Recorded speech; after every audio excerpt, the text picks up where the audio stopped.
श्री कृष्णाय नमः। गोपाल सहस्रनाम संसार के समस्त स्तोत्रों का सार है। इसके श्रवण मात्र से दैहिक, दैविक एवं भौतिक तापों से मुक्ति प्राप्त होती है एवं धर्म, अर्थ, काम, मोक्ष चारों पदार्थों की प्राप्ति होती है।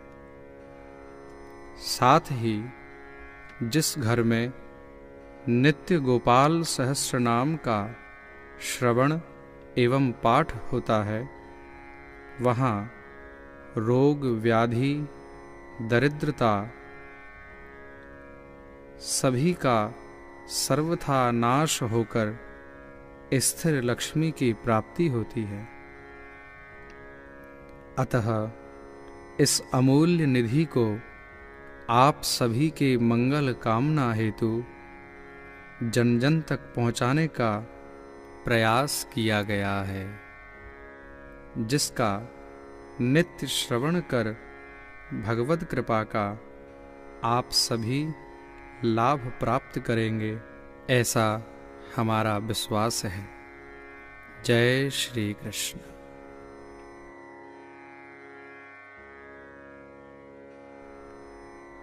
ओम स्वस्ति श्रीमन्महागणाधिपतये नमः।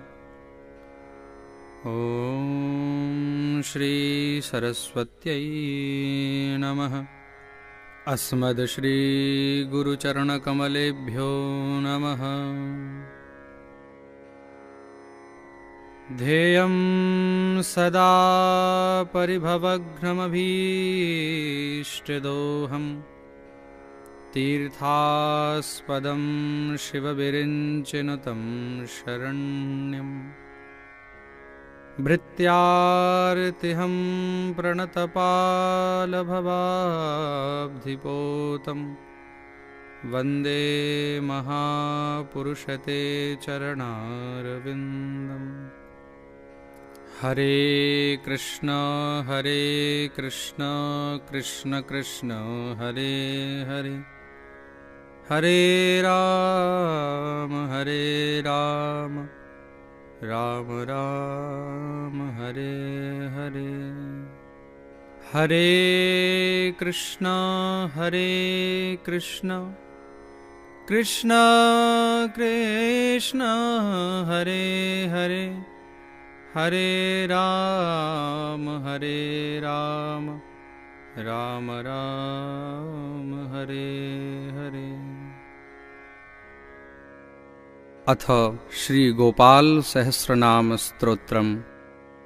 अथ ध्यानं देवता बालकृष्णस्य चतुर्वर्गप्रदायक। शिरो मे बालकृष्णस्य पादनित्यं मम श्रुति। ॐ श्री परमात्मने नमः। पार्वत्युवाच कैलासशिखरे रम्ये गौरी पृच्छति शङ्करं। ब्रह्माण्डखिलनाथस्त्वं सृष्टिसंहारकारकः। त्वमेव पूज्यसे लोकैर्ब्रह्मविष्णुसुरादिभिः। नित्यं पठसि देवेश कस्य स्तोत्रं महेश्वर। आश्चर्यमिदमत्यन्तं जायते मम शङ्कर। तत्प्राणेश महाप्राज्ञ संशयं छिन्दि शङ्कर। श्रीमहादेव उवाच धन्यासि कृतपुण्यासि पार्वती प्राणवल्लभे। रहस्यातिरहस्यञ्च यत्पृच्छसि वरानने। स्त्रीस्वभावान् महादेवी पुनस्त्वं परिपृच्छसि। गोपनीयं गोपनीयं प्रयत्नतः। दत्ते च सिद्धिहानिः स्यात् तस्माद्यत्नेन गोपयेत्। इदं रहस्यं परमं पुरुषार्थप्रदायकं। धनरत्नौघमाणिक्य तुरङ्गमगजादिकं ददाति स्मरणादेव महामोक्षप्रदायकं तत्तेऽहं सम्प्रवक्ष्यामि शृणुष्वावहिताप्रिये योऽसौ निरञ्जनो देव चित्स्वरूपी जनार्दनः संसारसागरोत्तार कारणाय सदा नृणां श्रीरङ्गादिकरूपेण त्रैलोक्यं व्याप्य तिष्ठति ततो लोका महामूढा विष्णुभक्तिविवर्जिताः निश्चयं नाधिगच्छन्ति पुनर्नारायणो हरि निरञ्जनो निराकारो भक्तानां प्रीतिकामदः वृन्दावनविहाराय गोपालं रूपमुद्वहन् मुरलीवादनाधारी राधायै प्रीतिमावहन् अंशांशेभ्यः समुन्मील्य पूर्णरूपकलायुतः श्रीकृष्णचन्द्रो भगवान् नन्दगोपवरोद्यतः धरणीरूपिणी माता यशोदानन्ददायिनी द्वाभ्यां प्रयाचितो नाथो देवक्यां वसुदेवतः ब्रह्मणाभ्यर्थितो देवो देवैरपि सुरेश्वरी जातो वन्यां मुकुन्दोऽपि मुरलीवेदरेचिका तया सार्धं वचः कृत्वा ततो जातो महीतले संसारसारसर्वस्वं श्यामलं महदुज्ज्वलम् एतज्ज्योतिरहं वेद्यं चिन्तयामि सनातनं गौरतेजो विनायस्तु श्यामतेजः समर्चयेत् जपेद्वाध्यायते वापि स भवेत् पातकी शिवे स ब्रह्महासुरापि च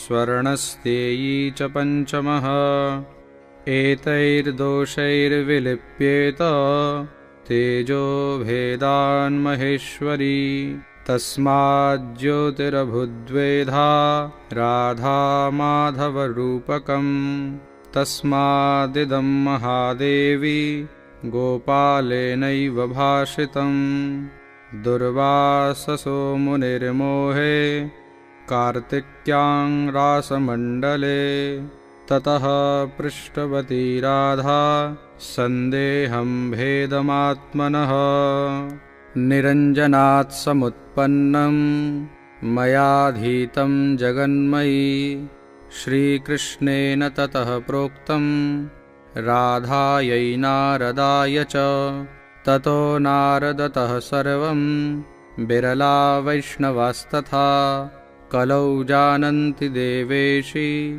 गोपनीयं प्रयत्नतः शठाय कृपणायाथ दाम्भिकाय सुरेश्वरी ब्रह्महत्यामवाप्नोति तस्माद्यत्नेन गोपये अथ करन्यासः अस्य श्रीगोपालसहस्रनामस्तोत्रमन्त्रस्य श्रीनारदऋषिः अनुष्टुप्छन्दः श्रीगोपालो देवता कामो बीजं मायाशक्तिः चन्द्रः कीलकं श्रीकृष्णचन्द्रभक्तिरूपफलप्राप्तये श्रीगोपालसहस्रनाम जपेव पाठे विनियोगः अथवा ॐ ऐं क्लीं बीजं श्रीं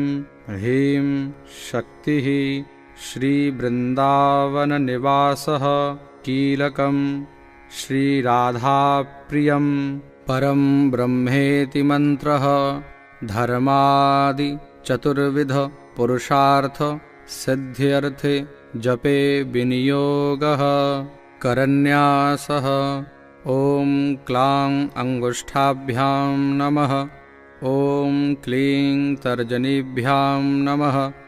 ॐ क्लूं मध्यमाभ्यां नमः। ॐ क्लैं अनामिकाभ्यां नमः। ॐ क्लौं कनिष्ठिकाभ्यां नमः। ॐ क्लः करतलकरपृष्ठाभ्यां नमः। अथ हृदयादिन्यासः। ॐ क्लां हृदयाय नमः। ॐ क्लीं शिरसे स्वाहा। ॐ क्लूं शिखायै वषट्। ॐ क्लैं कवचाय हुम्। ॐ क्लौं नेत्रत्रयाय वौषट्।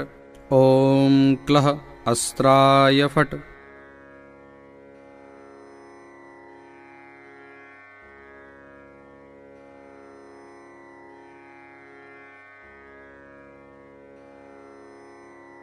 अथ ध्यानम्। कस्तूरीतिलकं ललाटपटले वक्षस्थले कौस्तुभम् नासाग्रे वरमौक्तिकं करतले वेणुः करे कङ्कणम् सर्वाङ्गे हरिचन्दनं सुललितं कण्ठे च मुक्तावली गोपस्त्रीपरिवेष्टितो विजयते गोपालचूडामणिः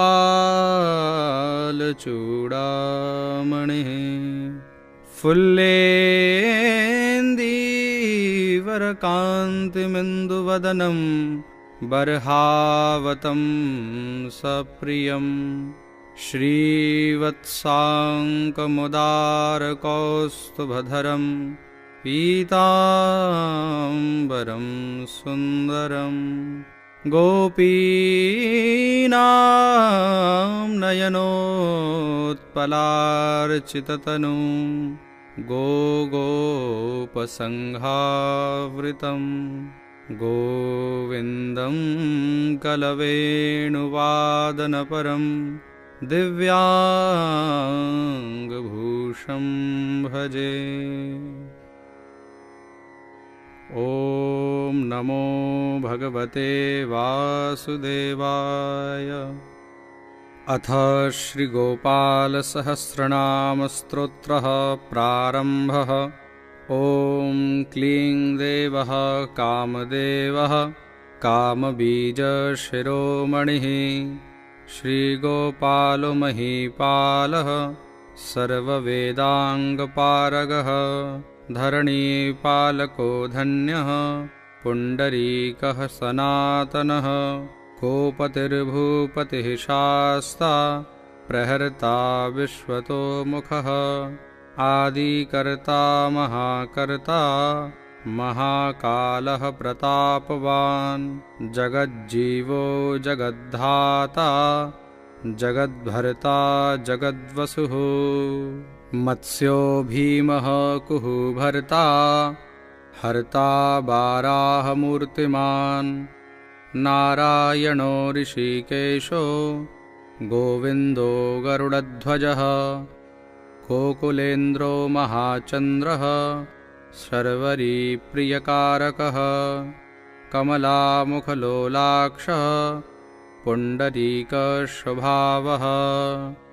दुर्वासा कपिलो भौमः सिन्धुसागरसङ्गमः गोविन्दो गोपतिर्गोत्रः कालिन्दीप्रेमपूरकः गोपस्वामी गोकुलेन्द्रो गोवर्धनवरप्रदः नन्दादिगोकुलत्राता दाता दारिद्र्यभञ्जनः सर्वमङ्गलदाता च सर्वकामप्रदायकः आदिकर्ता महीभर्ता सर्वसागरसिन्धुजः गजगामी गजोद्धारी कामी कामकलानिधिः कलङ्करहितश्चन्द्रो बिम्बास्यो बिम्बसत्तमः मालाकारः कृपाकारः कोकिलाश्वरभूषणः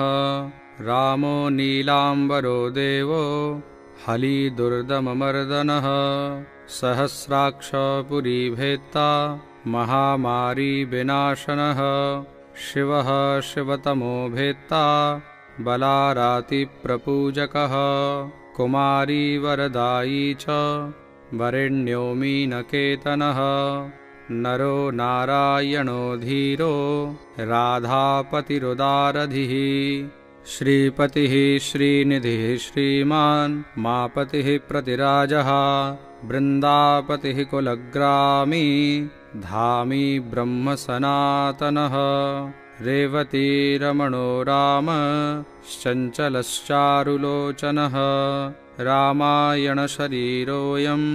रामि रामः श्रियः पतिः शर्वरः शर्वरी शर्वः सर्वत्र शुभदायकः राधा राधियितो राधी राधाचित्तप्रमोदकः राधारतिसुखोपेतो राधामोहनतत्परः राधावशीकरो राधा हृदयाम्भोजषट्पदः राधालिङ्गनसम्मोहो राधानर्तनकौतुकः राधासञ्जातसम्प्रीतिः राधाकामफलप्रदः वृन्दापतिः कोशनिधिः कोकशोकविनाशकः चन्द्रापतिश्चन्द्रपतिश्चण्ड कोदण्डभञ्जनः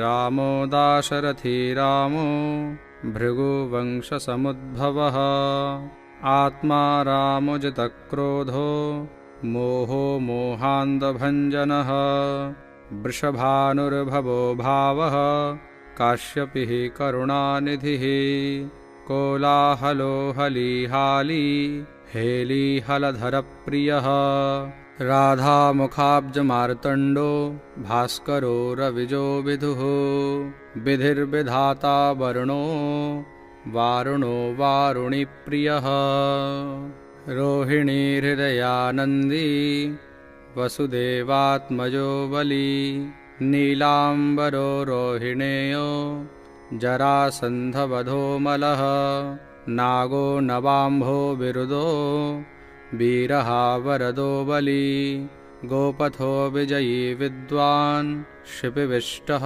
सनातनः परशुरामवचोग्राही वरग्राही शृगालः दमघोषोपदेष्टा च रथग्राही सुदर्शनः वीरपत्नी यशस्त्राता जराव्याधिविघातकः द्वारकावासतत्त्वज्ञो हुताशनवरप्रदः यमुनावेगसंहारी नीलाम्बरधरः प्रभुः विभुः शरासनो धन्वी गणेशो गणनायकः लक्ष्मणो लक्षणो लख्यो रख्यो वंशविनाशनः वामनो वामनीभूतो वमनो वमनारुह यशोदानन्दनः कर्ता यमलार्जुनमुक्तिदः उलूखली महामानी दामबद्धा वैषमी भक्तानुकारी भगवान्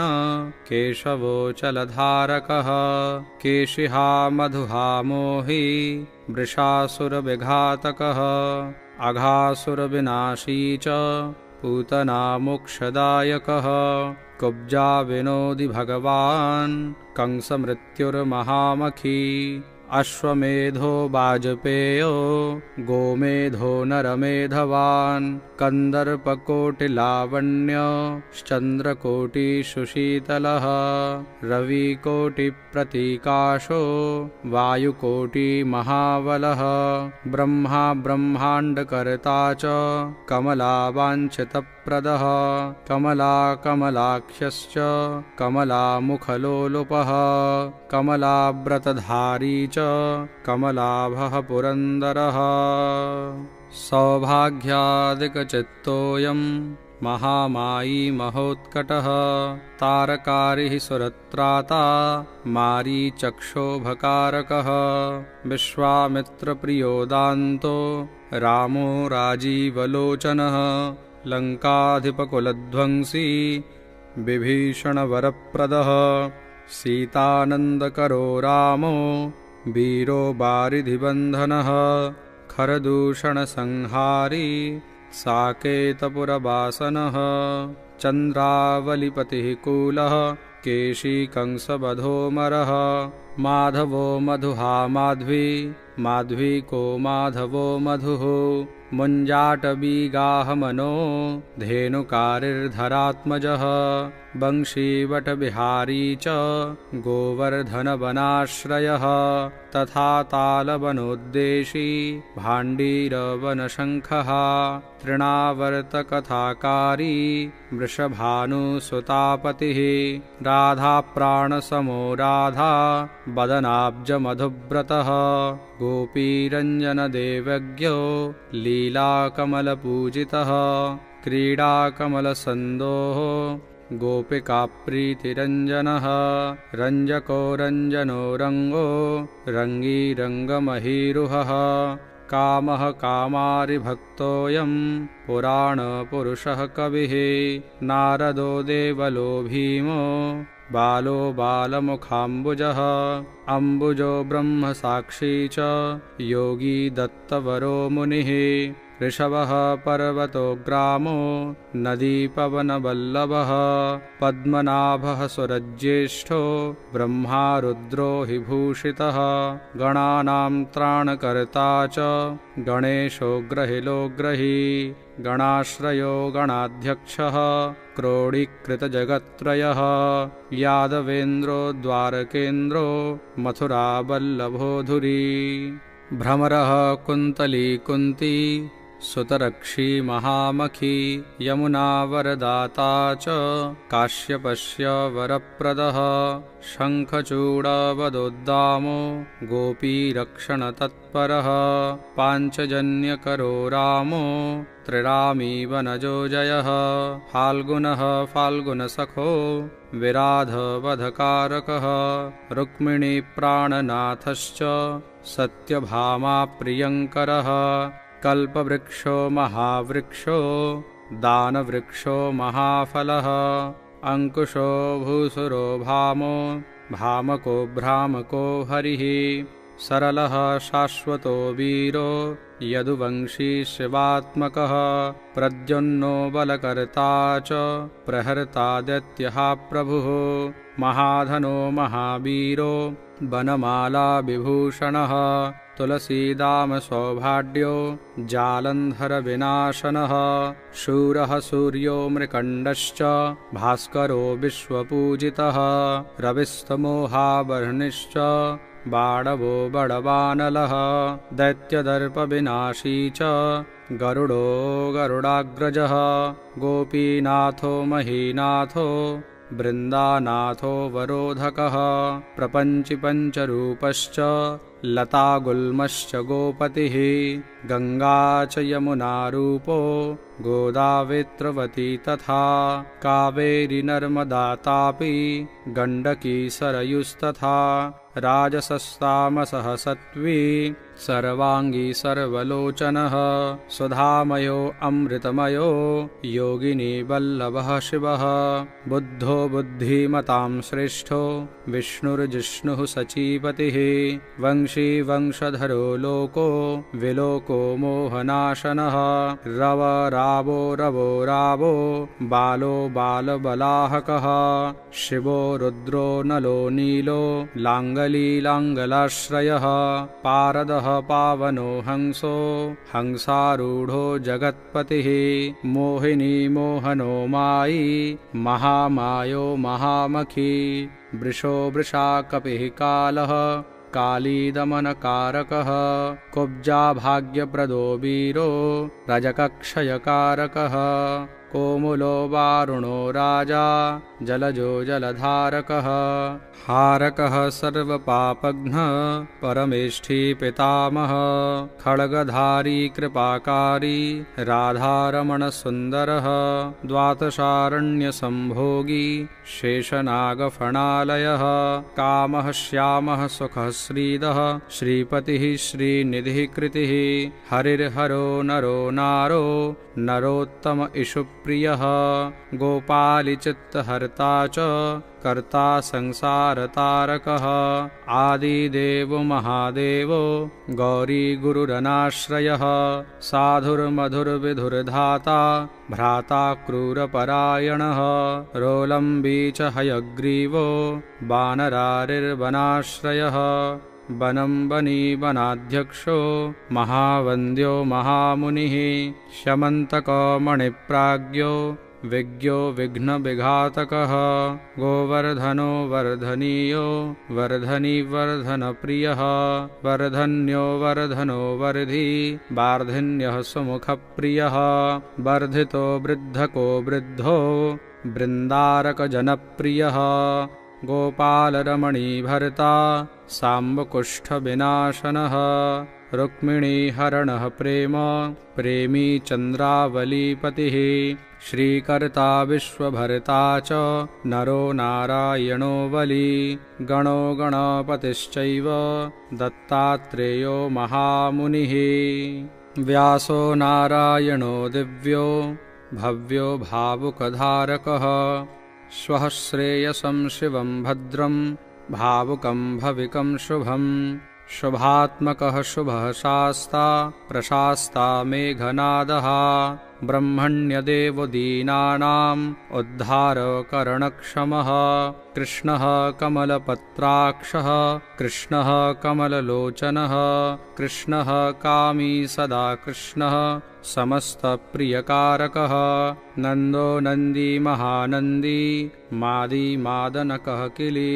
मिली हिली गिली गोली गोलो गोलालयो गुली गुग्गुली मारकी शाखी बटः पिप्पलकः कृती म्लेच्छः कालहर्ता च यशोदा यश एव च अच्युतः केशवो विष्णुर्हरिः सत्यो जनार्दनः हंसो नारायणो लीलो नीलो भक्तिपरायणः जानकी वल्लभो रामो विरामो विघ्ननाशनः सहस्रांशुर्महाभानुर्वीरबाहुर्महोदधिः समुद्रोऽब्धिरकूपारः पारावारः सरित्पतिः गोकुलानन्दकारी च प्रतिज्ञापरिपालकः सदा रामः कृपारामो महारामो धनुर्धरः पर्वतः पर्वताकारो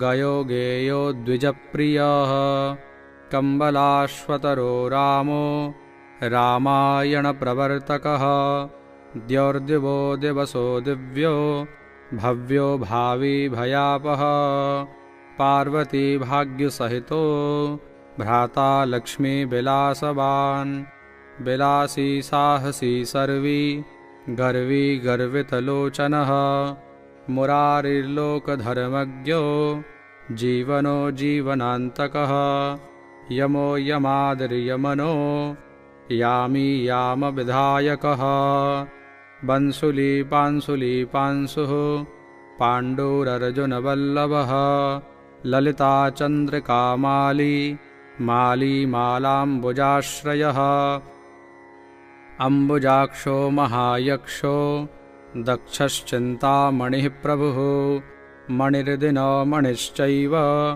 केदारो बदराश्रयः बदरीवनसम्प्रीतो व्यासः सत्यवतीसुतः अमरारिनिहन्ता च सुधासिन्धुर्विधूदयः चन्द्रो रविः शिवः शूली चक्री चैव गदाधरः श्रीकर्ता श्रीपतिः श्रीदः श्रीदेवो देवकीसुतः श्रीपतिः पुण्डरीकाक्षः पद्मनाभो जगत्पतिः वासुदेवो प्रमेयात्मा केशवो गरुडध्वजः नारायणः परं धाम देवदेवो महेश्वरः चक्रपाणिः कलापूर्णो वेदवेद्यो दयानिधिः भगवान् सर्वभूतेषु गोपालः सर्वपालकः अनन्तो निर्गुणोऽनन्तो निर्विकल्पो निरञ्जनः निराधारो निराकारो निराभासो निराश्रयः पुरुषः प्रणवातीतो मुकुन्दः परमेश्वरः क्षणावनिः सार्वभौमो वैकुण्ठो भक्तवत्सलः विष्णुर्दामोदरः कृष्णो माधवो मथुरापतिः देवकी गर्भसम्भूतो यशोदावत्सलो हरिः शिवः सङ्कर्षणः शम्भुर्भूतनाथो दिवस्पतिः अव्ययः सर्वधर्मज्ञो निर्मलो निरुपद्रवः निर्वाणनायको नित्यो नीलजीमूतसन्निभः कलाक्षयश्च सर्वज्ञः कमलारूपतत्परः ऋषिकेशः पीतवासो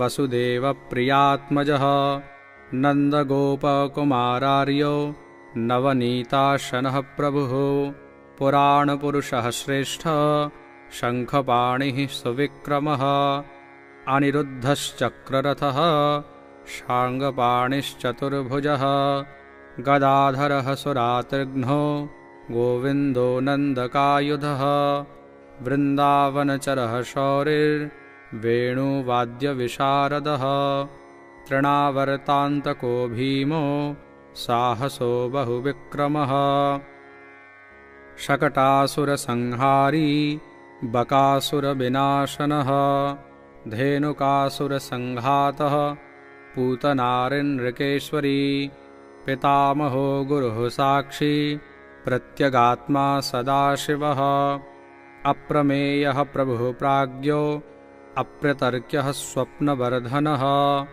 धन्यो मान्यो भवो भावो धीरः शान्तो जगद्गुरुः अन्तर्यामीश्वरो दिव्यो दैवज्ञो देवतागुरुः क्षीराब्धिशयनो धाता लक्ष्मीबालक्ष्मणाग्रजः धात्रीपतिरमेयात्मा चन्द्रशेखरपूजितः लोकसाक्षी जगच्चक्षुः पुण्यचारित्रकीर्तनः कोटिमन्मथसौन्दर्यो जगन्मोहनविग्रहः मन्दस्मिततमो गोपो गोपिकापरिवेष्टितः फुल्लारविन्दनयन शाणूरान्ध्रनिषूदनः इन्दीवरदलश्यामो बर्हि बर्हावतंसकः मुरलीनिनादाह्लादो दिव्यमाल्याम्बराश्रयः सुकपोलयुगः शुभ्रुर्युगलः सुललाटकः कम्बुग्रीवो विशालाक्षो लक्ष्मीवान् शुभलक्षणः पीनवक्षाश्चतुर्बाहुश्चतुर्मूर्तिस्त्रिविक्रमः कलङ्करहितः शुद्धो दुष्टशत्रुः निवर्हणः किरीटकुण्डलधरः कटकाङ्गदमण्डितः मुद्रिकाभरणोपेतः कटिसूत्रविराजितः मञ्जीररञ्जितपदः सर्वाभरणभूषितः विन्यस्तपादयुगलो दिव्यमङ्गलविग्रहः गोपिकानयनानन्दः पूर्णचन्द्रनिभाननः समस्तजगदानन्दः सुन्दरो लोकनन्दनः यमुनातीरसञ्चारी राधामन्मथवैभवः गोपनारीप्रियोदान्तो गोपीवस्त्रापहारकः शृङ्गारमूर्तिः श्रीधामा तारको मूलकारणं सृष्टिसंरक्षणोपायः क्रूरासुरविभञ्जनः नरकासुरसंहारी मुरारिर्वैरिमर्दनः आदितेयप्रियदैत्य भीकरश्चेन्दुशेखर जरासन्धकुलध्वंसी कंसारातिसुविक्रमः पुण्यश्लोकः कीर्तनीयो यादवेन्द्रो जगन्नुतः रुक्मिणीरमणः सत्य भामा जाम्बवती प्रियः मित्रबिन्दानाग्निजिति लक्ष्मणा समुपासितः सुधाकरकुले जातो अनन्तप्रबलविक्रमः सर्वसौभाग्यसम्पन्नो द्वारकायाम् उपस्थितः भद्रासूर्यसुतानाथो लीलामानुषविग्रह सहस्रषोडशस्त्रीशो भोगमोक्षैकदायकः वेदान्तवेद्यः संवेद्यो वेद्यब्रह्माण्डनायकः गोवर्धनधरो नाथ सर्वजीवदयापरः मूर्तिमान् सर्वभूतात्मा आर्तत्राणपरायणः सर्वज्ञः सर्वसुलभः सर्वशास्त्रविशारदः षड्गुणैश्वर्यसम्पन्नः पूर्णकामो धुरन्धरः महानुभावः कैवल्यदायको लोकनायकः आदिमध्यान्तरहितः शुद्धसात्त्विकविग्रहः असमानः समस्तात्मा शरणागतवत्सलः उत्पत्तिस्थितिसंहार कारणं सर्वकारणं गम्भीरः सर्वभावज्ञः सच्चिदानन्दविग्रहः विश्वक्सेनः सत्यसन्धः सत्यवान् सत्यविक्रमः सत्यव्रतः सत्यसंज्ञः सर्वधर्मपरायणः आपन्नार्तिप्रशमनो द्रौपदीमानरक्षकः कन्दर्पजनकः प्राज्ञो जगन्नाटकवैभवः भक्तिवश्यो गुणातीतः सर्वैश्वर्यप्रदायकः दमघोषस्वतद्वेषी बाणबाहुविखण्डनः भीष्मभक्तिप्रदो दिव्यः कौरवान्वयनाशनः कौन्तेयप्रियबन्धुश्च पार्थस्यन्दनसारथिः नारसिंहो महावीरः स्तम्भजातो महाबलः प्रह्लादवरदः सत्यो देवपूज्यो भयङ्करः उपेन्द्र इन्द्रावरजो वामनो बलिबन्धनः गजेन्द्रवरदः स्वामी सर्वदेव नमस्कृतः शेषपर्यङ्कशयनो वैनतेयरथो जयी अव्याहतबलेश्वर्य सम्पन्नः पूर्णमानसः योगेश्वरेश्वरः साक्षी क्षेत्रज्ञो ज्ञानदायकः योगी यत्पङ्कजावासो योगमाया समन्वितः नादबिन्दुकलातीत चतुर्वर्गफलप्रदः सुषुम्नामार्गसञ्चारी देहस्यान्तरसंस्थितः देहेन्द्रियमनः प्राण साक्षी चेतः प्रसादकः सूक्ष्मः सर्वगतोऽद्यैः ज्ञानदर्पणगोचरः तत्त्वत्रयात्मको व्यक्तः कुण्डलीसमुपाश्रितः ब्रह्मण्यः सर्वधर्मज्ञः शान्तो दान्तो गतक्लमः श्रीनिवासः सदानन्दो विश्वमूर्तिर्महाप्रभुः सहस्रशीर्षा पुरुषः सहस्राक्षः सहस्रपात् समस्तभुवनाधारः समस्तप्राणरक्षकः समस्तसर्वभावज्ञो गोपिकाप्राणवल्लभः नित्योत्सवो नित्यसौख्यो नित्यश्रीर्नित्यमङ्गलः विहारचेतो जगन्नाथः श्रीवैकुण्ठपुराधिपः पूर्णानन्दघनीभूतो गोपवेशधरो हरिः कलापकुसुमश्यामः कोमलः शान्तविग्रहः गोपाङ्गनावृतोदन्तो वृन्दावनसमाश्रयः वेणुवादरतः श्रेष्ठो देवानां हितकारकः बालक्रीडासमासक्तो नवनीतस्य तस्करः गोपालकामिनीजारश्चोरजारशिखामणिः परञ्ज्योतिः पराकाशः परावासः परिस्फुटः अष्टादशाक्षरो मन्त्रो व्यापको लोकपावनः सप्तकोटिमहामन्त्र शेखरो देवशेखरः विज्ञानज्ञानसन्धान स्तेजो राशिर्जगत्पतिः भक्तलोकप्रसन्नात्मा भक्तमन्दारविग्रह भक्तदारिद्र्यदमनो भक्तानां प्रीतिदायकः भक्ताधीनमनः पूज्यो भक्तलोकशिवङ्करः भक्ताभीष्टप्रदः सर्व भक्ताघौघनिकृन्तनः अपारकरुणासिन्धुर्भगवान् भक्ततत्परः। इति श्रीसम्मोहनतन्त्रे पार्वतीश्वरसंवादे श्रीगोपालसहस्रनामस्तोत्रं सम्पूर्णम्। अथ फलश्रुति।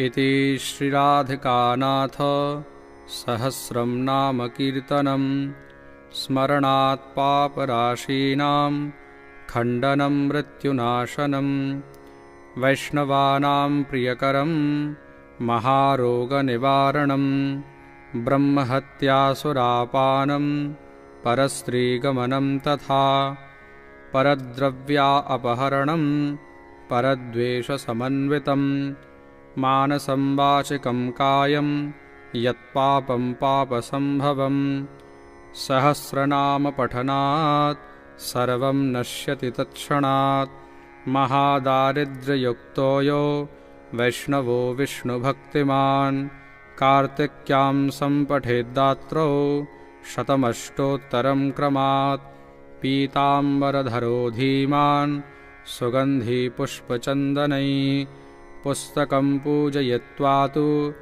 नैवेद्यादिविरेव च राधाध्यानाङ्कितो धीरो वनमालाविभूषितः शतमष्टोत्तरं देवी पठेन्नाम सहस्रकम् तुलसीमालया युक्तो वैष्णवो भक्तितत्परः रविवारे च शुक्रे च द्वादश्यां श्राद्धवासरे ब्राह्मणं पूजयित्वा च भोजयित्वा विधानतः यः पठेद्वैष्णवो नित्यं स याति हरिमन्दिरं कृष्णेनोक्तं राधिकायै मयि प्रोक्तं पुरा शिवे नारदाय मया प्रोक्तं नारदेन प्रकाशितं मया त्वयि वरारोहे प्रोक्तमेतत् सुदुर्लभं गोपनीयं प्रयत्नेन न प्रकाश्यं कथञ्चन